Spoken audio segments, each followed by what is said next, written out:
sit back and enjoy Gone with the Wind.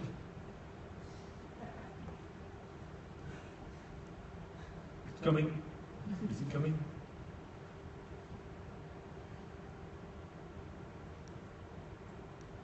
Oh, it's not coming. Well, there you go. I was only giving you 3 seconds of it anyway, because that's the digital view. Yeah? 3 seconds will qualify you as having seen the video, and that will do it nicely. 3 seconds is, according to Facebook, Instagram, or Twitter, a full viewing of a film or ad or show. And in fact, that's a little bit exaggerated, because as we now know, 85% of video, at least on Facebook, is watched without sound. So for this to really work, we'd have to have watched that film without any sound at all for the 3 seconds I would have shown it to you.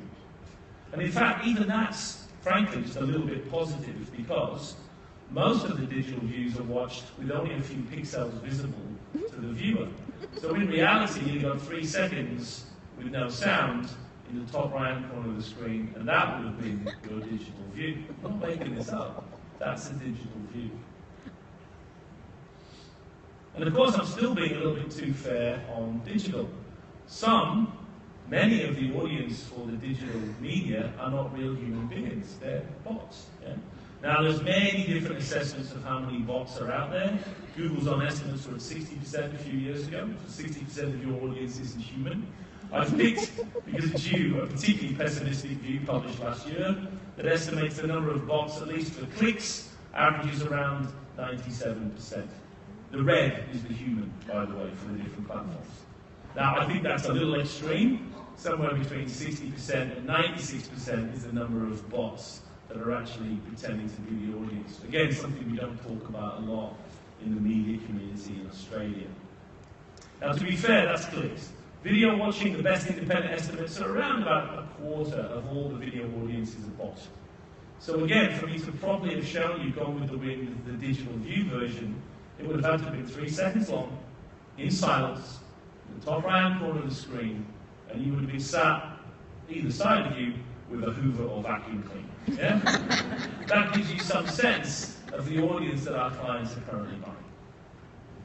And that, of course, doesn't take into account our more recent adventures in digital video. As you may have heard recently, Facebook last month admitted that they had inflated the time, the average duration of watching of digital video by about 80%. That's a lot. That's a lot, right?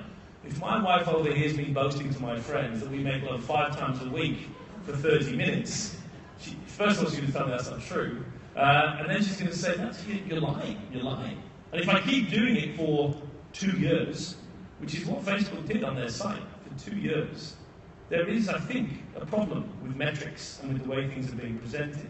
An 80% inflation. And again, I don't feel like it was covered with anything like the vigor that perhaps it could have been. And when David Fisher, who's a very good marketer, who's the most senior marketer at Facebook, announced on Facebook, listen, we've made an error, we've overstated our average viewing figures by duration by 80%, you can imagine the pushback he got from digital agencies. These are the actual comments at the bottom of his announcement. You ready? This was the response of the digital marketers to this 80% inflation. Joshua Greer said, this will pass. Don Graham said, a very good post and a helpful explanation, David. Well done. Mike McKinley, life begins at the edge of your comfort zone. Keep pushing the team, David. Facebook delivers big-time results for those willing to embrace change. Yeah? You get the idea. We're in a completely mental world now. Yeah? If you guys inflated your radio audience by 80% for 2 years, yeah? I don't think your posts would have been keep pushing the envelope radio. I think they would have had a different tenor. So it's crazy. It's like, again, I'm saying to my wife, we make love every day for 30 minutes, and she says, that's not true, but thank you for saying it because it just makes me feel great. You know what I mean? We have no critical response. Meanwhile, as all this is going on, the so-called traditional media are being described as being in a death spiral. And the problem with that is that it starts to become a self-fulfilling prophecy among clients who are influenced by perceptions. We're told repeatedly newspapers are dying. So Martin Sorrell, I think, is one of the few independent voices out there. He has bias, of course, from an industry point of view, but I think he's straight on this one. I think he's genuinely worried. So Martin says, I think actually we're starting to see the traditional media, particularly newspapers, a bit of a pendulum swing back. I'm not convinced. I don't think 17 the pendulum swings anywhere back. We'll see. We're continually told the end of newspapers is upon us. Interestingly, by the newspapers themselves, who've done more than anyone else to destroy their own business.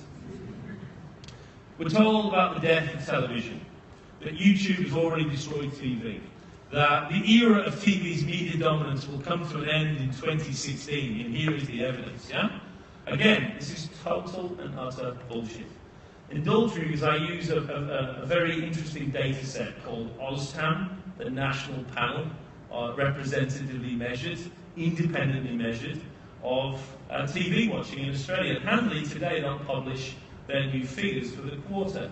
And I want to warn you in advance, you've no idea how bad TV has got. They're in deep, deep trouble now because of the digital revolution, so prepare yourself. It's pretty much over for the TV channels. So, if you look at the average Australian, whole population, massive sample, real-time measurement, the average Australian, this is for video, right? Where do they watch their video in a typical month?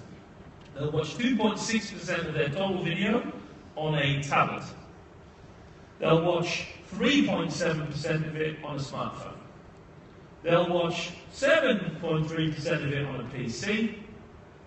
And then they'll watch 86.4% of it on a television. That's how screwed TV is, ladies and gentlemen.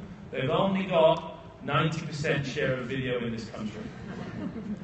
And let's pause. That's really what they're going to say. Yeah? TV's finished. When in the history of media has a 90% platform share been death? It's a strange world we live in, is it not? I'm kind of being a bit rhetorical, but not much. And by the way, it's pretty much flat over the last quarters. It's coming down slightly in some demographics, going up in others. If you go back to Q2 2015, we're averaging about 90 minutes of live viewing and playback. We're now at 89.45 when you add in both playbacks. It's a rounding error. It's pretty flat, actually. Pretty flat. So, TV's knackered, as you learn.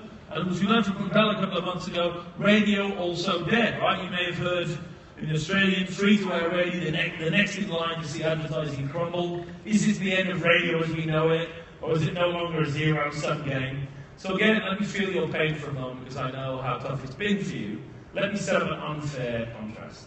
Facebook in Australia with commercial radio. And let's smash your business to smithereens. So, as you know already, Facebook, 15 million weekly active users per all commercial radio. Only 18 million, yeah? So what are you going to do about that?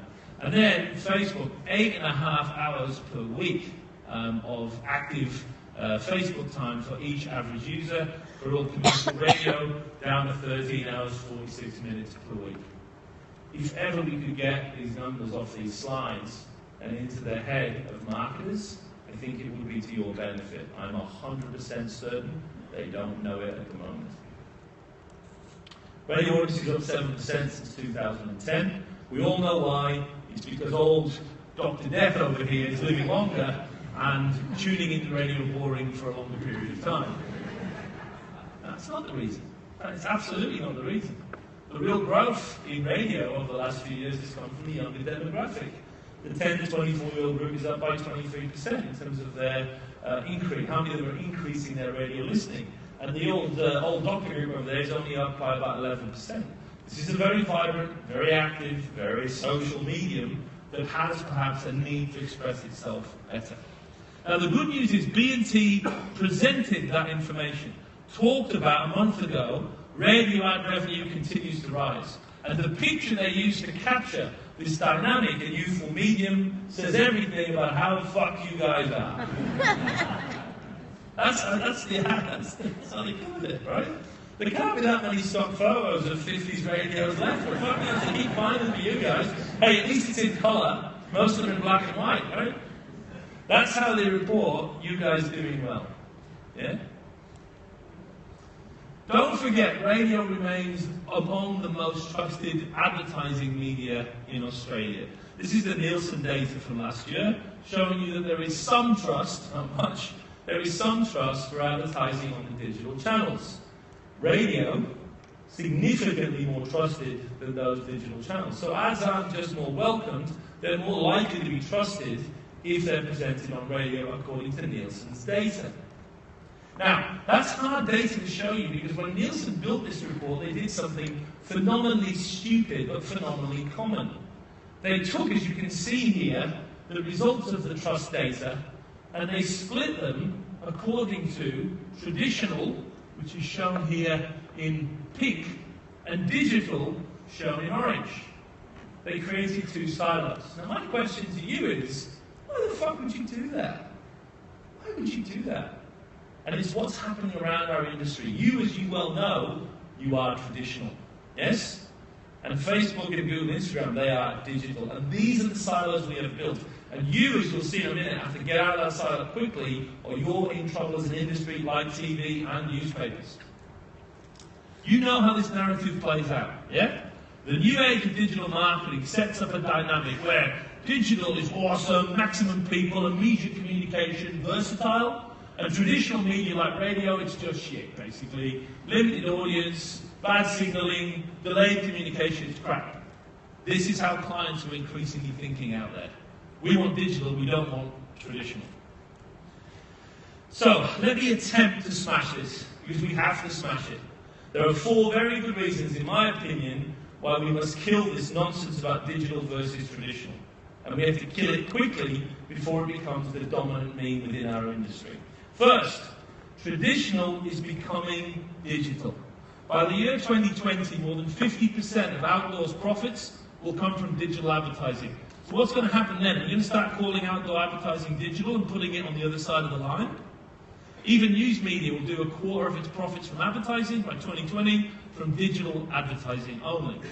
And as you know, already in Australia, more than a quarter of Australians listen to digital radio. So if that gets to 50%, can we call radio digital? Is that okay? It's a meaningless distinction. Here's the data from America. They're just past the point where more than half of Americans listen to digital radio. So officially, radio is digital in the States. At the same time as traditional is becoming digital, digital is going traditional. As you know, Facebook was born in 2004. That means it's older than Hamish or Andy, right? It's getting to be quite a mature medium. Guess who one of the biggest advertisers is in the world right now for TV? Google. This is their current advertising reel around the world right now. They have 56 campaigns going. So if a digital company is spending a lot of money on traditional, doesn't that make it slightly traditional? And then you've got companies like Amazon. Anyone know what Amazon's new disruptive activity is right now around America? What are they doing right now that's completely disruptive the whole digital space? They're opening bookstores. So, traditional is digital, digital is traditional, things breaking down. In fact, it's very important to recognize that the whole thing is meaningless. My favourite thing on media is Tom Goodwin. He's just become the global guru for Zenith, the big media agency. I love Goodwin's work. He's a genius, right? This is my favourite quote of all time. I think this is a key insight for all of us. His point, as you'll see, is it's all nonsense. He says there is not a more meaningless, divine obsession than the notion of digital media. Media channels want to clearly distinguish a name from the physical devices that we use to consume them. Radio ads play on radio, so more audio. TV ads play on TVs and more moving images. Newspaper ads are images in the paper, while outdoor ads are the images around us. In 2014, the naming legacy is both misleading and of no value. I listen to the radio on my phone, read the newspapers on my laptop, watch YouTube on my TV, and read magazines on my iPad. Our old media channels mean nothing, yet their names survive, and mislead us into artificially limited thinking. And this is what's happening with our clients right now and advertisers. They are seeing the world from a digital versus traditional point of view, which stops them seeing the potential of radio as a truly disruptive and popular media for their brands.